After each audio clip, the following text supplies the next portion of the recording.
Hi, what's your name? My name is Adam. Where do you work? Primarily right now I'm at Broken Sound Country Club and at Hunter's Run Country Club. Okay. I have a few questions about grass-fed beef. Basically, what's the benefits of having that? The benefits of grass-fed beef, primarily, it's a variety of different things. The first would be your flavor itself. Your flavor is going to be much more gamier type of meat just because it's eating grass. It's not being fed corn. It's not being fed grains or anything along those lines. Also, the color of the meat is going to be much of a richer, darker red, a more cherry color. Whenever you're looking at meat, the darker, the richer the color of the meat is, usually that means it's more myoglobin. It means it's going to be more flavorful. You know the animal's been moving around. This way, it oxygenates the blood, and it oxygenates the meat and makes it much more flavorful itself. Are there any nutrients in taking beef? Oh, there's plenty of nutrients. It's basically a primary of protein. You know, without that, you know, you won't get anything. You know, you need protein to survive. You know, and basically working off the grass-fed works okay. You know, my opinion is that the corn is actually better, in the fact that the corn produces an enzyme which also will produce more carbohydrates. More sugars actually. And the sugars is what fuels your body. It actually runs better than grass.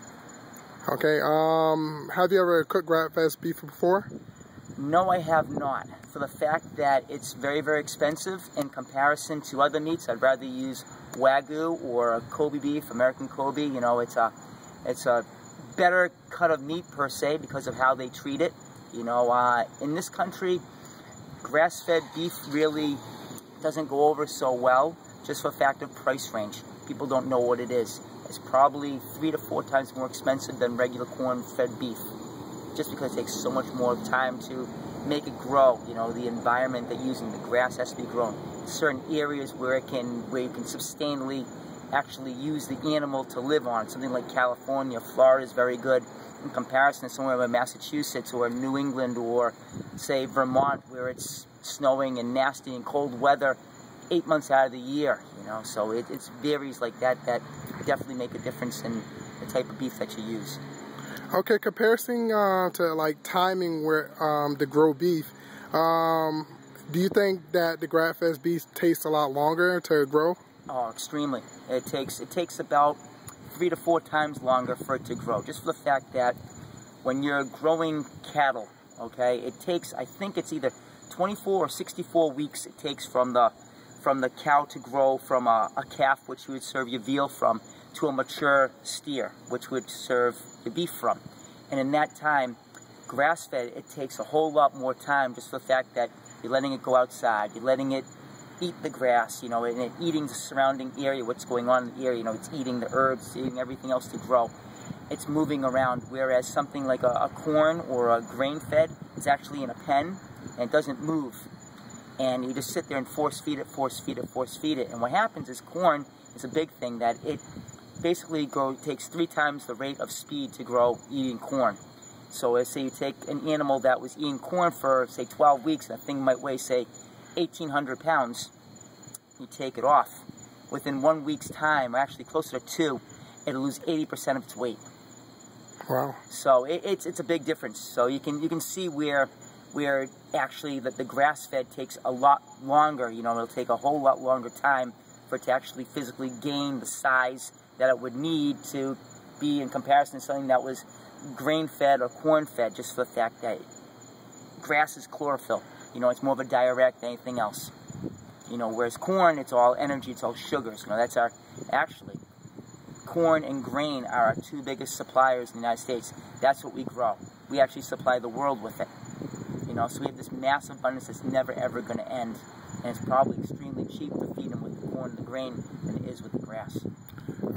Because majority of the cows that you basically are fed with corn, what's the purpose of having antibiotics? Well, antibiotics is basically used, especially with the corn-fed animals, because they're in pens, and the pens can go tremendous amounts. And the cattle is literally just stuck in a pen, and they eat. So what happens if one animal gets sick, they all get sick. So what they do is that they pump them with hormones, they pump them with steroids, they pump them with antibiotics. First, to make the cow healthy or healthier. Second, to get the cows big, because the bigger they get, the faster they get, the more money they're going to get when they go to slaughter it. Okay, the beef will be bigger, it'll look better, you know, and that's basically what they want to do. Plus, it has to be healthy, because if it's a sickly cow, they can't use it.